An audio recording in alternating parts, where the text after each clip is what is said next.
Eh bien, merci d'être là aujourd'hui. Donc, on est là pour parler du bilan carbone que j'ai sous-titré Premier pas dans la démarche RSE. Alors, pourquoi j'ai parlé de la RSE? Parce que simplement, pour moi, c'est une excellente entrée en matière dans votre démarche de décarbonation et dans votre démarche environnementale et sociétale. Donc, on va le voir ensemble. Donc, je me présente rapidement. Je m'appelle Céline Janssens. J'ai été ingénieure dans l'informatique pendant 15 ans et aujourd'hui, j'ai envie de distribuer des claques. Alors, promis, ça fait pas trop mal, quoique. Alors, je m'explique. En 2022, j'ai assisté à une conférence qui m'a complètement bouleversée et qui m'a donc donné une véritable claque. Et j'ai eu envie de provoquer ce même changement auprès des autres. J'ai donc fondé 40 degrés pour accompagner les entreprises dans leur décarbonation, pour sensibiliser beaucoup, et également pour accompagner donc, dans ce changement et cette transition écologique.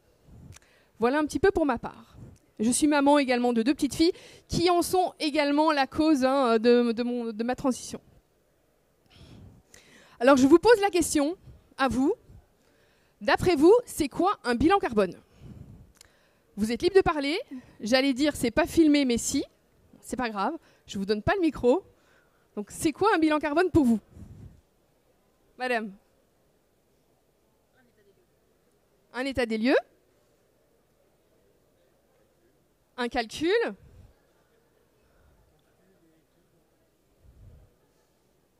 Un bilan carbone, c'est quoi pour vous?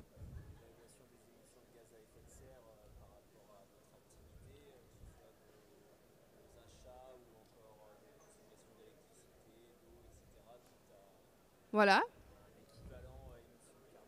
Transformer tout ça en équivalent CO2. Et pour vous? Une idée? L'impact de l'entreprise. Donc en effet, il y a pas mal de bonnes réponses dans tout ça. Et en fait, pour être sûr qu'on parle de la même chose, en fait, en fonction des gens, ça va être à la fois un rapport, un bilan. Ça peut être un chiffre, on a parlé de calcul tout à l'heure. Mais imaginez bien un consultant qui vient chez vous pour travailler, je sais pas moi, 2, 3 mois, qui fait plein de calculs compliqués, qui vient à la fin de ces 3 mois en disant « Ok, votre entreprise, eh bien, elle émet 51 283 tonnes de CO2. Voici la facture. Merci, au revoir. » Vous faites quoi avec ça? Est-ce que c'est beaucoup? Est-ce que c'est pas beaucoup? Exactement. Donc ça ne suffit pas le chiffre. Le chiffre tout seul ne veut rien dire. Et on ne peut pas s'arrêter là. C'est pour ça qu'on a une méthodologie complète qui permet en effet de calculer les ordres de grandeur, mais également pour après évaluer un plan d'action. D'accord? Alors, petite précision, on entend bilan carbone et bilan carbone. Alors bilan carbone, ça peut être utilisé dans un terme très générique pour mesurer l'empreinte de quelque chose. Et moi, ce que je vais vous parler aujourd'hui, c'est du bilan carbone de l'ADEME. Donc c'est une méthodologie qui est certifiée, qui demande une étude formée pour pouvoir appliquer cette méthodologie de l'ADEME. D'accord? Aujourd'hui, c'est l'Association pour la transition bas carbone, l'ABC, qui en est dépositaire et qui en est le garant. Et donc vous voyez ici les 2 logos pour identifier justement cette méthodologie de bilan carbone. Alors, pourquoi fait-on un bilan carbone? D'après vous, je vous refais travailler, je vais aller un peu dans le fond. Pourquoi on fait un bilan carbone, madame? Un plan d'action. Qu'est-ce qui pousse les entreprises à établir un bilan carbone?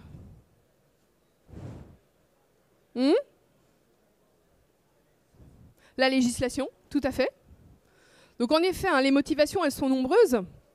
On va avoir tout d'abord le fait de répondre aux contraintes réglementaires, éventuellement de pouvoir les anticiper, ces fameuses contraintes réglementaires.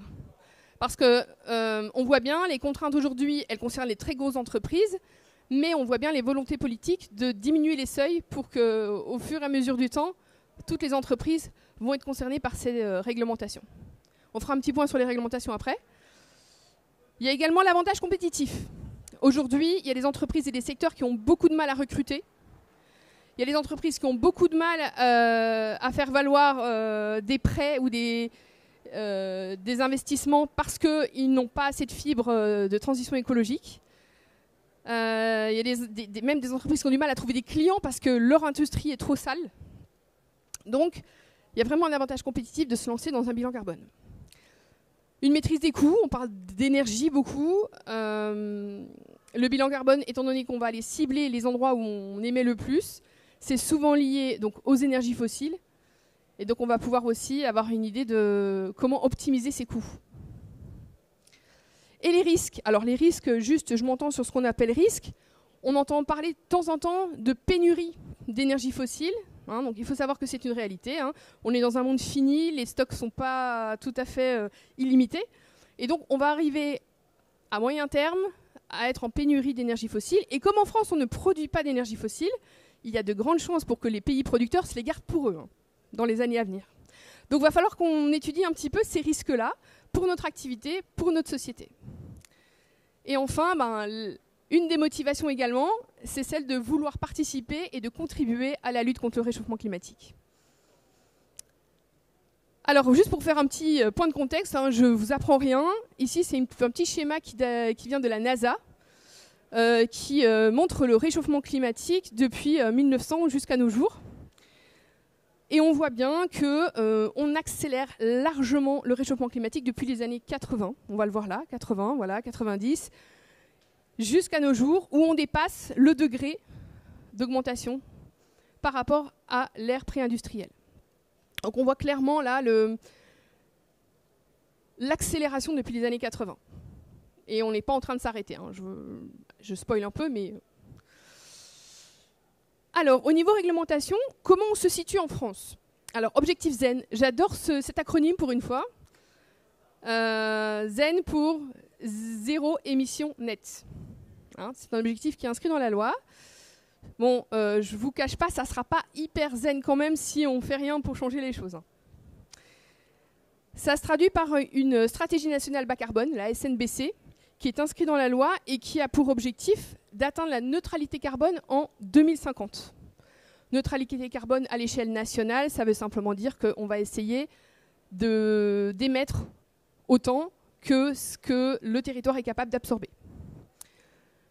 Je préfère vous le dire tout de suite, moi la neutralité carbone à l'échelle d'un pays, ça ne me parle pas, parce qu'on dépend tellement du reste du monde, ça n'a pas de sens. Par contre, on peut tous et toutes, ici, dans nos activités, contribuer à la neutralité carbone planétaire. Et c'est ça qu'on veut, en fait. D'accord? Donc juste un petit disclaimer, neutralité carbone, ça n'existe pas à l'échelle d'une entreprise, ça n'existe pas à l'échelle d'un produit. Donc évitez le greenwashing dans vos entreprises, ne parlez pas de neutralité carbone pour votre entreprise. Parlez de contribution à cette neutralité carbone, mais ne parlez pas de neutralité carbone. Alors, la réglementation. Important, depuis le 1er janvier 2023, les règles ont changé. C'est toujours les entreprises de plus de 500 salariés qui sont soumis à l'obligation de publier un bilan carbone. Mais cette fois-ci, on va devoir prendre en compte les 3 scopes. Le scope 1, le scope 2 et le scope 3. Pour ceux qui ne sont pas à l'aise avec les scopes, eh bien, on va dire qu'avant, il n'y avait que les émissions de l'entreprise qu'on prenait en compte. Maintenant, on est obligé de prendre aussi toutes les émissions en amont de notre activité et toutes les émissions en aval de notre activité. Donc en fait, on va prendre toutes les émissions dont on est dépendant, parce que c'est vraiment là la clé. On est dépendant de tout le flux qui vient enrichir notre activité. Si on prend l'exemple de l'acier, par exemple, eh bien, on va prendre aussi l'extraction, la production, la transformation et l'affrétage de l'acier jusqu'à nos entreprises. Parce que sans cela, on n'a pas d'activité.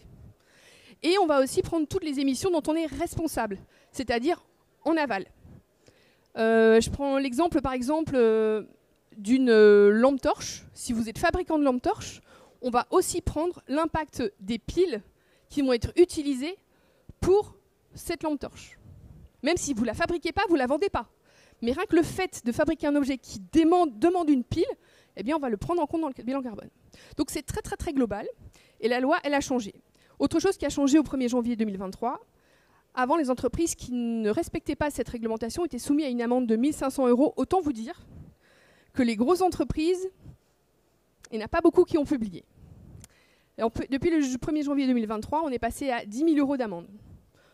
Ça paraît encore négligeable pour certains, mais voilà, il y a des efforts qui sont faits. Autre petit point réglementation, est-ce que parmi vous, il y en a qui ont entendu parler de la CSRD? Levez la main ceux qui ont entendu parler de la CSRD. Alors la CSRD, pour ceux qui ne savent pas ce que c'est une nouvelle directive européenne qui va remplacer une autre, je ne vais pas rentrer dans les détails ici, qui vise en fait un peu normer les rapports extra-financiers. Aujourd'hui, on se base sur toujours des très grosses entreprises. Il y a un calendrier qui vise à progressivement baisser les seuils également. Et dans ce rapport à fournir, on a 12 normes à respecter. La première de ces normes, c'est une norme environnementale qui concerne le changement climatique. Et le premier point de cette première norme, c'est de mesurer son impact climatique et donc les réductions et les plans de réduction du CO2. Donc même si vos entreprises ne sont pas soumises à réglementation aujourd'hui, sachez que vos clients, qui sont peut-être des grands groupes qui vont eux rentrer dans cette directive, vont devoir aussi s'intéresser au bilan carbone de leurs fournisseurs, c'est-à-dire vous. Et donc par effet de cascade, vous allez peut-être devoir fournir ces informations de bilan carbone à vos clients. D'accord? C'est clair? Donc voilà pourquoi je vous parle, c'est que vous serez probablement amené à fournir ce genre de mesures avec le bilan carbone. Donc maintenant c'est fini, on est passé la partie réglementation, on va passer sur un petit quiz, bon, pour vous réveiller un peu en cet après-midi. Alors d'après vous, un bilan carbone sert-il à débusquer les entreprises les plus polluantes? Qui pense qu'un bilan carbone, ça sert à débusquer les entreprises les plus polluantes? Levez la main. Ok, bon, c'est bien. Donc en effet, c'est pas le but premier. Alors déjà, pourquoi? Parce qu'on ne peut pas comparer des bilans carbone entre eux. Parce que pour l'instant, il n'y a pas de... Voilà, on ne peut pas les comparer, tout simplement. Le but premier du bilan carbone, c'est d'identifier votre dépendance aux énergies fossiles, d'identifier votre responsabilité aux émissions de gaz à effet de serre, et surtout d'identifier les postes les plus critiques sur lesquels il va falloir agir. Un bilan carbone nécessite un expert. Oui, non? Oui? Oui, pour qui? Vrai? Eh bien non, je vais vous expliquer. Alors, un bilan carbone ne nécessite pas forcément un expert externe. Pourquoi? Parce que l'ADEME met à disposition des bases de données gratuitement où vous pourrez retrouver tous les indicateurs qui vont pouvoir vous aider à transformer vos données d'activité en tonnes de CO2 équivalent. On verra un petit peu comment après, mais on vous donne les clés pour le faire et pour au moins essayer de le faire vous-même. Cependant, deux choses. La première, c'est que pour utiliser la méthodologie, je l'ai dit, il faut être licencié de l'ABC. Pour pouvoir utiliser la méthodologie bilan carbone, cela nécessite une formation qu'on peut faire en interne. Et donc, avoir quelqu'un en interne qui a été formé et qui peut donc faire le bilan carbone de la société. D'accord? Et enfin, troisième solution, c'est en effet de faire appel à quelqu'un d'extérieur, un consultant externe. La difficulté aujourd'hui du bilan carbone en interne, c'est souvent la disponibilité, parce qu'en général, on a du taf à côté, que ça demande énormément de temps pour collecter, traiter et récupérer les données. Et si ce n'est pas quelqu'un qui fait ça régulièrement, ça peut vite être fastidieux, surtout si on n'a pas la méthodologie. D'accord? Mais c'est possible. Donc, je vous invite à essayer, au moins essayer. Toucher du doigt comment ça se passe. Alors, un bilan carbone est toujours exact. Oui? Non? Peut-être? Alors, en effet, malheureusement, un bilan carbone n'est pas toujours exact. Et je dis malheureusement, mais c'est même pas malheureusement. Tout à fait, le bilan carbone, contrairement à ce que pourrait croire son nom, on est loin du bilan comptable, qui est lui exact. C'est dommage qu'on utilise ce mot bilan, mais pourquoi il n'est pas exact? parce qu'on va se baser sur énormément d'hypothèses, énormément d'incertitudes. Et donc, 2 consultants qui vous vont faire le même bilan carbone chez vous ne vont pas avoir les mêmes résultats. Ça peut être déroutant, je vous l'accorde. Et c'est pas grave. Pourquoi c'est pas grave? Parce qu'en fait, ce qui nous importe, je le répète, ce n'est pas le chiffre. Réellement, hein, les 51 283 tonnes de CO2, on s'en fout. Pour être... Ce qui nous importe déjà, c'est les ordres de grandeur de chaque poste d'émission pour pouvoir agir efficacement sur chacune d'elles. Et donc, il y a des incertitudes, ok, on les accepte, on sait qu'elles sont là, c'est important de les connaître, mais finalement, ce qui importe, c'est les actions qu'on va pouvoir y mettre en face. Alors, la méthodologie bilan carbone, hein, donc ici en bas, va nous permettre de sortir différents standards de reporting. Le plus connu qu'on connaît en France, c'est le bilan GES réglementaire, hein, le bilan de gaz à effet de serre. Mais il existe aussi le GHG protocole, plutôt pour les entreprises à l'international, et l'ISO 14064 qui est en train de se mettre en place également. Alors le bilan carbone ne vient pas tout seul, il a des principes, il en a même beaucoup. Je vous en ai résumé 3 ici qui pour moi sont les principaux d'ailleurs. Le premier, c'est le besoin. Le bilan carbone se veut pragmatique. On va se baser sur le besoin de l'entreprise. On ne va pas aller calculer des choses qui ne sont pas absolument nécessaires si on sait d'avance que ça va être minimal dans le bilan global. On ne va pas aller chercher, par exemple, à connaître le nombre de litres de jus d'orange que vous avez acheté dans votre entreprise, sachant que, à côté de ça, vous faites de la métallurgie. Hein, on va être réaliste, on ne va pas aller chercher à couper les cheveux en 4. Un autre principe intéressant, et pour moi le plus important, c'est la transparence. Donc en fait, comme on l'a dit, 2 consultants ne vont pas avoir les mêmes données. Par contre, il est impératif d'inscrire quelque part, et donc dans le fameux rapport, tous les choix qu'on a faits, pourquoi on les a faits, et pourquoi ils sont pertinents d'avoir été faits. Je vous donne un exemple. Aujourd'hui, je suis en train d'accompagner une structure qui a 20 sites avec 500 salariés. Eh bien, on a fait le choix de ne pas prendre en compte, par exemple, le 21e site parce qu'il est un peu différent des autres, qui ne font pas tout à fait la même activité, etc. etc. C'est OK, c'est validé, on est d'accord avec ça, on va l'inscrire. Pourquoi on a fait ce choix-là de ne pas le prendre en compte? D'accord? Parce qu'il est déjà négligeable, et puis que voilà, on a plein d'autres raisons pour lesquelles on ne va pas prendre ce site en compte. Et enfin, 3e principe très important, c'est l'exhaustivité. On va essayer d'être le plus complet possible. Essayer de tout prendre en compte.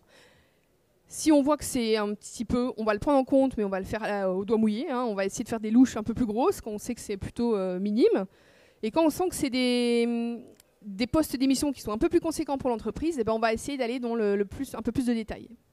Et c'est là que j'en viens à un principe connexe, c'est l'exactitude. On a dit que ça ne peut pas être exact, mais on va quand même essayer de s'en rapprocher, hein, évidemment. Le but, c'est quand même d'être le plus exact possible.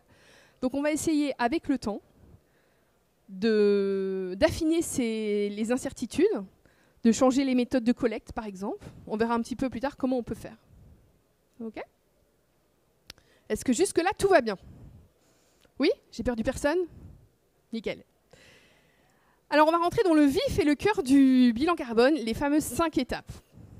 Quelqu'un connaît-il les 5 étapes du bilan carbone? Bon, c'est très bien, je vais vous apprendre des choses aujourd'hui. Alors, les grandes 5 étapes sont les suivantes. Le cadrage, première étape. 2e étape, les périmètres, la définition des périmètres. 3e étape, collecte et exploitation des données, donc le plus gros morceau en général. Le plan de transition qui n'est pas une mince affaire non plus. Et puis, on finit par une synthèse et un bilan d'amélioration. Donc, on va détailler un petit peu ces différentes étapes. Avant, juste petit point, quelque chose d'indispensable aussi et qui va, on va dire, s'insuffler dans tout le projet de bilan carbone, c'est la sensibilisation. Donc, je vais commencer par ça d'ailleurs. Chez 40 degrés, on a plein d'outils pour essayer de sensibiliser et ce que moi je préfère, ce sont les fresques. Vous en avez pas mal là-bas derrière, hein, pour ceux qui ont déjà été voir. Moi, ce que je préconise souvent, c'est la fresque du climat, qui est la fresque mère, qui permet de comprendre vraiment comment nos activités impactent le climat de manière scientifique. Alors, pour ceux qui ne connaissent pas du tout les fresques, ce sont des ateliers qui durent 3 heures en intelligence collective.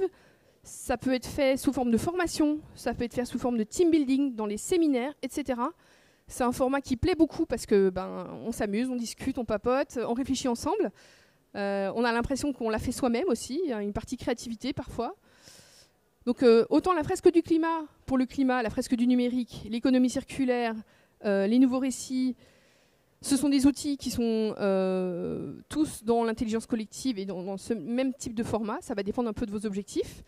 Il en existe d'autres. Il y a l'atelier 2 tonnes, qu'on peut vous présenter également là-bas. Il y a The Week qui permet des ciné-débats. Puis il y a des conférences qui sont possibles. Moi, je donne des formations aussi dans les écoles. Je fais du numérique responsable. Enfin bref, tout est possible. Sachez juste que former et sensibiliser au sein du bilan carbone, c'est indispensable. Pourquoi ? La première étape, c'est que votre direction, il faut qu'elle comprenne pourquoi vous vous lancez là-dedans. Il faut le soutien de la direction. Et donc leur expliquer un peu l'état du monde, ça peut aider. Et puis la deuxième chose, c'est que quand vous allez faire cette fameuse collecte de données, vous allez embêter vos collègues peut-être plusieurs fois. Ils ont du boulot, ces pauvres gens, et on leur demande de la productivité. Donc si on vient les embêter en disant en fait, tu peux aller me chercher le nombre de jours qu'un tel il est venu travailler entre telle date et telle date, j'ai besoin de savoir ça. Si c'est pas pourquoi il le fait et qu'il comprend pas la valeur de ce qu'il va aller chercher, vous n'aurez pas vos données à temps, quoi. Donc c'est important de sensibiliser. Première étape, le cadrage. C'est une petite réunion assez courte qui permet de définir déjà le pilote du projet et de définir les objectifs que vous voulez pour ce bilan carbone. Encore une fois, on va essayer de pragmatique. Pourquoi l'entreprise veut faire un bilan carbone ? Quels sont ses objectifs ? Et moi, je couple souvent cette première réunion avec la seconde, qui est la définition des périmètres. Donc les périmètres du bilan carbone, il y en a 3. Il y a un périmètre temporel, en général c'est une année. Ça peut être une année civile, une année comptable, à voir. Si on essaie de faire le bilan carbone d'un événement comme le salon ici, ça peut être sur la durée de l'événement. Alors peut-être pas les 3 jours, parce qu'on a un peu travaillé en amont déjà. Et donc on va prendre l'événement dans son ensemble.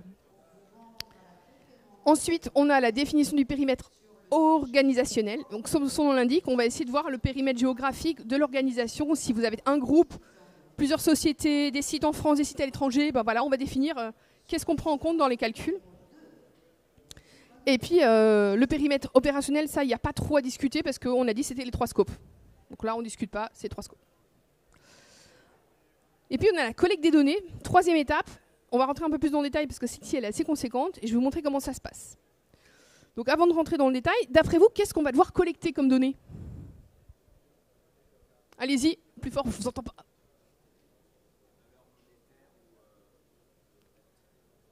Quantité de matériel, donc des kilos, des euros, vous m'avez dit. Des kilomètres, par exemple. Quoi d'autre ? Des kilowatts. Les facteurs d'émission. Alors, on ne va pas collecter les facteurs d'émission, mais en effet, on va en avoir besoin après. J'en parlerai un petit peu. Qu'est-ce qu'on a besoin comme données d'entreprise encore pour notre bilan carbone ? Les transports, oui. Donc, on parle de kilomètres, de type de voiture ou de véhicule. Hein. Donc, en effet, on va collecter un tas de choses.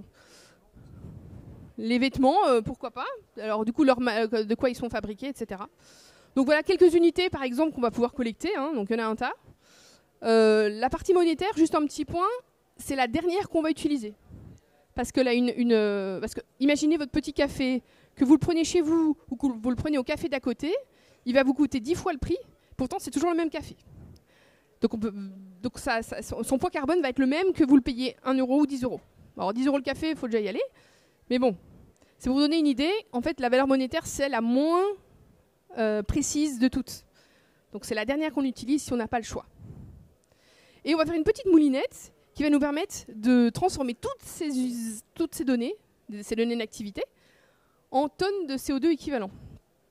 Alors, je ne vais pas rentrer dans le détail c'est quoi les tonnes de CO2 équivalent, sachez juste que ça permet d'additionner des pommes et des poires, parce que le CO2, ça n'est pas le seul gaz à effet de serre. D'accord ? Et la petite moulinette, c'est très simple. C'est une multiplication. Voilà, tout de suite, le mythe, il retombe. Donc on va juste multiplier vos données d'activité avec ce qu'on appelle un facteur d'émission. Un facteur d'émission, ça n'est rien d'autre qu'une donnée qui a été calculée, mesurée, qui va transformer par exemple des kilomètres en CO2. Je vous montre un petit exemple ici en dessous. On a 1500 km effectués par Isabelle en voiture thermique individuelle. Eh bien, on va aller pouvoir chercher son facteur d'émission sur le site de l'ADEME, par exemple. Je vous montrerai après à quoi ça ressemble. Où on peut aller chercher la valeur de 1 km en CO2 pour une voiture essence citadine, pour faire simple. On multiplie ces deux éléments et on a nos résultats en CO2 équivalent. OK ? La problématique, c'est qu'on n'a pas qu'une donnée, c'est qu'on en a des dizaines, voire des centaines, et qu'il va falloir bien savoir qu'est-ce qu'on met en face de quoi. La difficulté, elle est surtout là. C'est la quantité de données qui va faire la difficulté. Donc si je vous montre un petit peu la base de l'ADEME, je ne sais pas si ça va fonctionner. Ouais. Donc sur l'ADEME, vous pouvez aller créer un compte gratuitement sur la base empreinte et on peut aller consulter les données.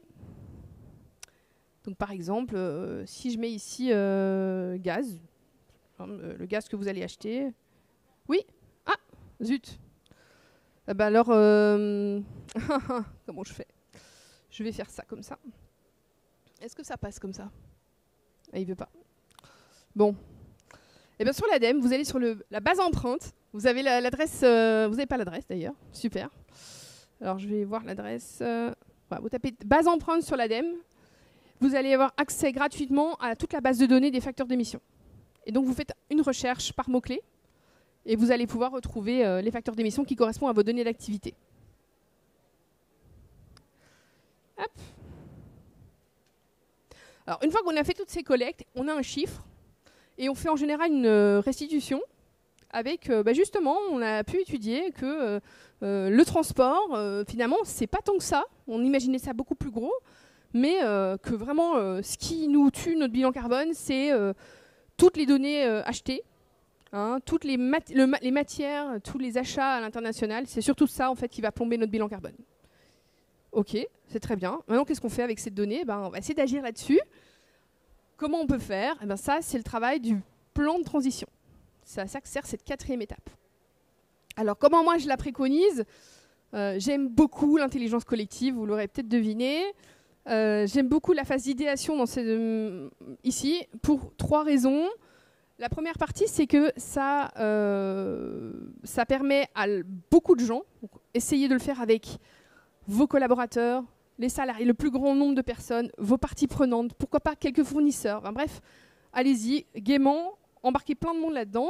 Et l'idée, c'est d'enlever tous les œillères et d'y aller sur la créativité, quoi. On ne se met pas de barrière sur la faisabilité, sur le coût, sur voilà ça. Non, là, on y va, quoi. On veut de la créativité, de l'ingéniosité, des idées. Allez, on y va, d'accord ? Et puis, il y a des ateliers qui permettent après d'essayer de converger sur voter certaines idées, faire le tri, voilà, essayer de se mettre d'accord sur les meilleures. Et petit à petit, de là va sortir les meilleures idées à garder pour le moyen, le court, le moyen et le long terme. Et c'est important de garder ces 3 échelles de temps et ces trois échéances en tête. Parce qu'un bilan, un plan de transition, ça ne se fait pas du jour au lendemain. Il faut voir loin, il faut avoir un cap. Et l'idée de cette idéation, c'est justement d'avoir plusieurs, un échantillon de solutions qu'on va pouvoir mettre en place. Et suite à ce premier tri, on va pouvoir créer des fiches d'action détaillées. Je vous montre ici à quoi ça peut ressembler. Ici, c'est l'ADEME qui le suggère. Ici, ce qui est important, ça va être définir un responsable, parce qu'on sait que si une action n'a pas de porteur, elle tombe aux oubliettes. Important aussi, qu'est-ce qu'on mesure pour vérifier que cet indicateur, que cette action est réalisée, et quel objectif on lui met en face par rapport à ce qu'on souhaite, à quelle échéance. D'accord ? Donc c'est important d'avoir des chiffres concrets, des objectifs matériels qu'on peut mesurer. Et éventuellement le potentiel de qu'est-ce que ça peut nous apporter si on met cette action en place. Ce qu'on espère réduire dans notre bilan carbone.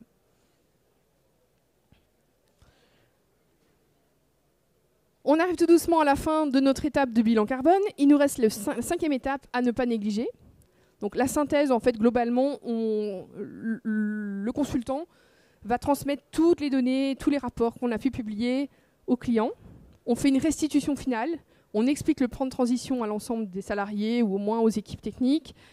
Et puis, on fournit également un plan d'amélioration, en tout cas un bilan d'amélioration qui permet de lister tous les endroits où on peut s'améliorer. Alors, d'après vous, où est-ce qu'on peut s'améliorer? Qu'est-ce qu'on peut améliorer dans un bilan carbone? Alors, je ne parle pas de chiffres, je parle plutôt de méthodologie. Dans la méthodologie du projet, qu'est-ce qu'on pourrait améliorer? Qu'est-ce qu'on pourrait mal avoir fait ou Il n'y a rien qui vous vient en tête? Non? Alors, je vous... Pardon? Concertation, oui, ça peut être ça. Et globalement, ce qu'on pourrait imaginer comme les plans d'amélioration, on va avoir la collecte de données. Imaginons, vous demandez à vos collaborateurs de vous communiquer via un formulaire les déplacements qu'ils ont faits, quelles voitures ils utilisent, etc. L'aller-retour entre chez eux et le travail. Mais vous n'avez que 60% de votre effectif qui répond. C'est embêtant ça, vous allez extrapoler 40%, donc vous ne serez pas juste. Un des plans d'amélioration, c'est comment faire pour avoir un peu plus que 60% qui répond. Ça, c'est une première amélioration. On parlait d'incertitude. Dans les facteurs d'émission, il y a des incertitudes. On pourrait essayer de trouver une base avec des facteurs d'émission plus précis par rapport à ce qu'on cherche. Ça, c'est un autre axe d'amélioration. On peut aussi améliorer notre collecte. On n'est pas capable aujourd'hui de définir dans notre société, dans notre entreprise, de facilement récupérer la quantité de ramettes de papier qu'on a acheté. On a des euros, mais on n'a pas la quantité. Pourtant, c'est ça qu'il nous faut en fait. Donc, voilà, donc c'est mettre en place des process d'amélioration. Donc, juste pour vous mettre en tête que le bilan carbone, c'est un véritable projet d'entreprise. Ça n'est pas juste un bilan. Et un bilan tout seul, ça ne sert à rien, parce qu'après, il faut voir les résultats de ce qu'on met en place. Il faut mesurer si oui ou non on a fait mieux les années d'après, les années d'avant. Et donc, il faut garder en tête que l'idée, c'est de manière itérative de s'améliorer de bilan carbone en bilan carbone. Alors, vous n'êtes pas obligé de le faire tous les ans. La réglementation aujourd'hui oblige les entreprises, donc de plus de 500 personnes, à le faire tous les 4 ans. Moi, je recommande moins parce que 4 ans, on n'a pas le temps de vérifier si on est sur la bonne trajectoire. C'est trop tard pour changer d'avis une fois qu'on est lancé sur 4 ans. Donc, au moins tous les 2 ans, c'est bien. 3 ans maximum. Alors, info pratique, important. Combien ça coûte un bilan carbone? Toujours le nerf de la guerre. Alors, vous allez avoir des consultants qui vont travailler en taux journalier. En fonction de l'expérience, on va être entre du 500 et du 1000 euros de la journée. Et au forfait, ça peut aller de 3 000 à 20 000, ça peut même exploser pour les très très grosses entreprises. Pour vous donner un ordre d'idée, une entreprise de 500 personnes, une vingtaine de sites, on est aux alentours de 6 à 7 000 euros le bilan carbone. D'accord ? Dans le tertiaire, je précise. Important le secteur d'activité. Si vous êtes plutôt dans l'industrie, ça peut augmenter très vite parce que aller chercher le bilan carbone de toutes vos matières premières, c'est pas évident. Ça demande beaucoup plus de temps. D'accord ? On va être sur une intervention qui va être entre 5 et 15 jours en fonction de la taille de l'entreprise et du périmètre qu'on va définir.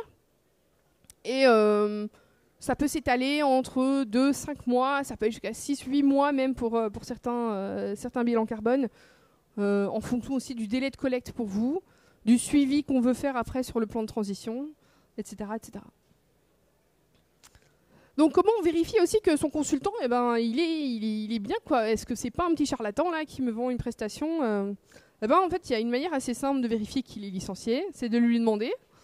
En tant que licencié, on peut aller voir sur le site de l'ABC, qui est d'ailleurs le seul à pouvoir délivrer la licence bilan carbone, et qui peut nous fournir un document comme ceci. Donc je vous invite à aller le demander à votre consultant si vous en faites appel à quelqu'un d'extérieur.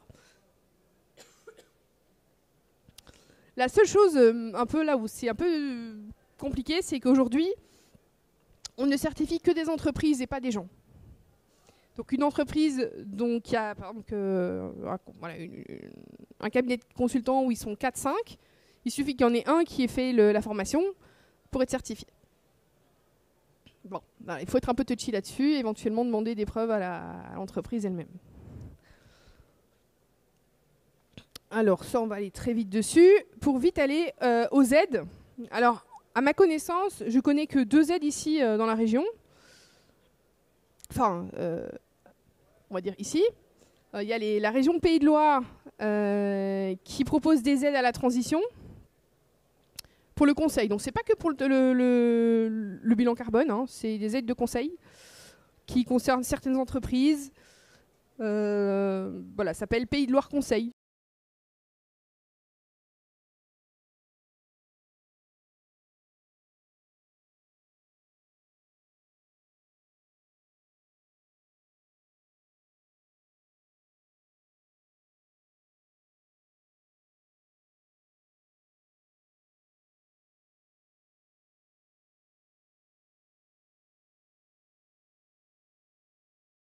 Éligible. Pour les petites structures de moins de 200 personnes, 250 personnes, ils vont apporter 60% d'aide, c'est-à-dire qu'il vous reste à charge 4 000 €. Et pour les entreprises de plus de 250 personnes, ça va être une aide de 40%, soit un reste à charge de 6 000 €. Pour bénéficier des aides de BPI France, vous pouvez aller chez les consultants qui sont agréés, qui ont des connexions avec BPI France. Voilà, donc c'est possible directement d'aller voir ces consultants. Donc moi je connais moi j'ai des accords avec eux, c'est comme ça qu'on travaille ensemble et c'est d'autant plus bénéfique pour vous parce que vous choisissez votre consultant. Si vous allez directement chez BPI France, c'est eux qui vous envoient un conseiller. Donc c'est possible aussi.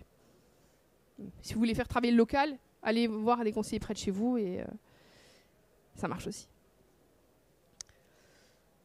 Voilà pour cette présentation et ce tour d'horizon sur le bilan carbone. Est-ce que vous avez des questions? Je ne sais pas du tout quelle heure il est. J'ai tracé, je confirme. Est-ce qu'il y a des questions? Oui.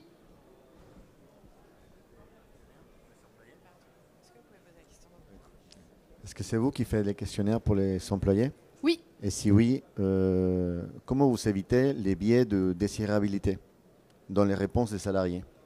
C'est-à-dire que je dise par rapport à mes comportements ce que je souhaite, mais pas la réalité. Alors, on n'évite pas, malheureusement. Le biais humain, il est tel qu'il est. On demande de manière transparente les kilomètres assez factuels. Et si possible, vraiment dans la plupart des cas, on essaie de se baser sur des données RH. Parce que là, c'est pas, voilà, c'est factuel, quoi. Donc, il n'y a pas de biais humain derrière. Et quand on n'a pas le choix, eh bien, on va faire vraiment des questionnaires, des enquêtes auprès des collaborateurs. Typiquement, par exemple, pour le régime alimentaire. Ça a l'air tout bête, mais le midi, ils viennent manger dans votre entreprise. Eh bien, leur alimentation sur votre lieu de travail, on peut le prendre en compte aussi. Et tout ça, ça passe par un questionnaire parce qu'il n'y a aucun autre moyen de savoir quel est le régime alimentaire de vos employés.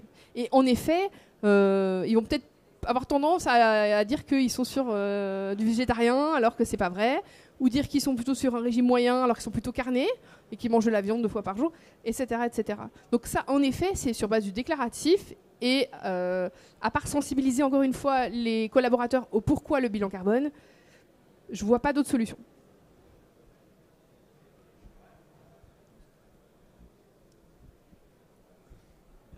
Bonjour, par rapport du coup à faire le bilan carbone tous les 2-3 ans, est-ce que du coup après le tarif est dégressif au sens où on le refait 2 ans, 3 ans après et du coup il y a déjà une première des premiers résultats qui ont été travaillés, du coup c'est plus rapide ou je sais pas. Exactement. Alors déjà BPI France n'intervient plus au bout de 2-3 ans parce que c'est pour les premiers bilans carbone qui vont participer. Par contre, en effet, une fois qu'on a fait le premier bilan carbone, l'idée c'est de mettre des process internes pour faciliter la collecte. Déjà, moi, je trouve ça essentiel de rendre les autres entreprises le plus autonomes possible sur leur bilan carbone. Donc il y a beaucoup aussi de partage, de formation quelque part. Hein, dans l'accompagnement, il y a vraiment une transmission aussi de comment on fait. Et l'idée c'est que quand on refait ce bilan carbone, c'est plus on a pris des objectifs, on a des indicateurs, on va juste mesurer où on en est. On va peut-être refaire tout aussi, mais en fait, on a déjà fait le travail une fois, donc le plus gros est fait. Et ça va probablement en prendre moins de jours pour faire ce deuxième bilan carbone. Donc ce sera moins cher. Il faut voir avec BPI en moins la balance. Ok. J'avais une autre question. Là, du coup, BPI, là, c'est une émission de gaz à effet de serre. Du coup, c'est pas forcément bilan carbone, c'est tout bilan d'émissions qui finance ou. Alors, à part le bilan carbone, vous avez quoi d'autre comme... Je sais pas parce que là, bilan carbone, c'est une. C'est l'ADEME, oui. C'est l'ADEME, c'est reconnu, mais disons qu'il y a après des bilans d'émissions de gaz à effet de serre qui sont pas forcément labellisés bilan carbone. Tout à fait. Et du coup, est-ce que la BPI France, il cible moi, je que bilan connais carbone que le bilan carbone. Je sais pas si... En fait, les experts que eux mandatent pour faire ça chez vous, ça s'appelle donc Décarbonation. Ce sont des gens qui sont formés au bilan carbone et qui ont au moins 3 bilans carbone d'expertise dans leur chaussettes.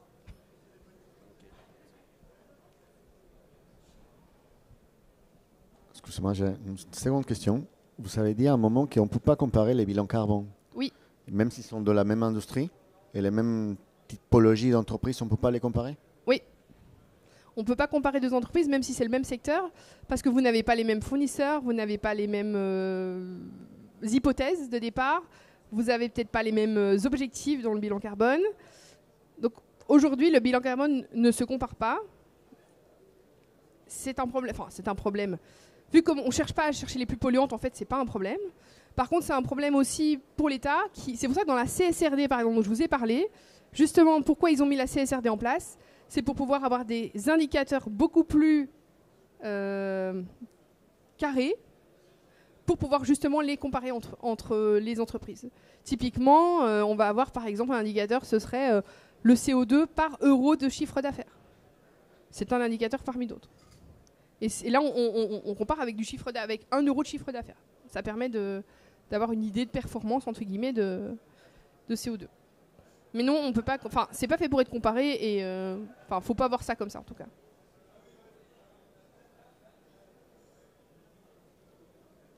Le but c'est pas de vous comparer avec les autres. Le but c'est juste de diminuer le vôtre déjà. Ça va surtout être ça. Le greenwashing. Alors le greenwashing, tout à fait. Oui. Exactement. Alors le greenwashing, pour en parler un petit peu, à la fin, dans la partie synthèse, je ne l'ai pas mis, mais il y a aussi la phase communication sur les résultats. Ce qu'on va être très clair par rapport aux communications sur les résultats, c'est de communiquer sur les objectifs chiffrés. Il faut des vrais chiffres pour être crédible. Communiquez pas sur le fait... Moi, j'ai vu une entreprise qui m'a dit, qui met en grand, nous, notre objectif, c'est de diminuer de 25% nos émissions. Alors, ça a l'air énorme comme ça. Quand on voit en dessous, c'est des mails. Il faut les creuser dans les petites lignes. Des mails. Et ils ne mettent pas de date d'objectif, d'atteinte d'objectif. Donc en fait, ça n'a aucun sens. Quand on communique sur un objectif, il faut la deadline sur laquelle on essaye de le faire et le périmètre très concret. Il faut vraiment être précis sur ce qu'on communique quelque chose pour ne pas être taxé de greenwashing justement. Donc le greenwashing, comment on définit du greenwashing? Parce que ça aussi c'est un peu flou. Quand s'arrête la communication, à quel moment ça devient du greenwashing? Eh bien, il faut simplement que la communication soit adaptée avec l'effort qui est fourni derrière. Il faut que ça soit juste. En fait, c'est ça vraiment la différence. Si vous êtes juste entre ce que vous faites réellement et ce que vous communiquez, il n'y a pas de souci. Le problème du greenwashing, c'est des entreprises qui vont mettre en avant un petit peu de ce qu'ils font, ils vont en faire des montagnes dans leur communication, alors que derrière, ça a très peu d'impact sur leur bilan carbone. Voilà. Y a-t-il d'autres questions ?